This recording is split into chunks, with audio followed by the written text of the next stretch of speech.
basic problem we had was that we had an emergency without a proper declaration.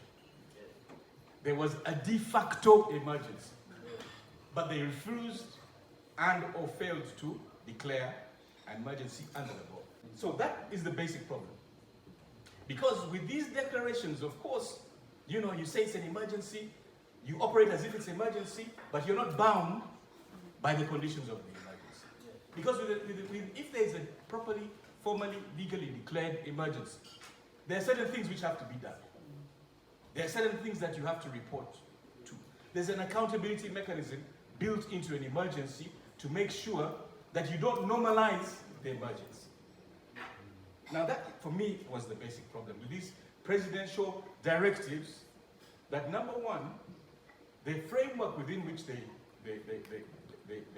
were introduced was ambiguous. And that allows for a degree of arbitrariness. Whenever you have things which are vague, then you know that what is going to follow is chaos. Even if it's organized chaos. But you can see that that was what happened during that period of COVID. And I think that there were two things which needed to be done. And I'm very happy, Honorable Alban, you have talked about the legal aid bill. Because another sector that we need to reach out to is civil society, which is being crushed in Uganda. Because these are the people who should be challenging those kinds of directives. Of course, there was a bit of a problem insofar as even the courts had closed down. But those are things which need to be challenged, and you say that the presidential directive was wrong because of X, Y, and Z. Even now, it's still possible to say, as a consequence of a presidential directive, these X, Y, and Z happened, which should not have happened.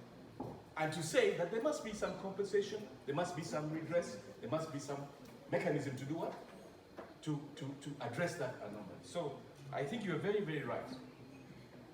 That it's the role not only of Parliament, but of all of us. I think was the point which Honorable Lokwang was saying.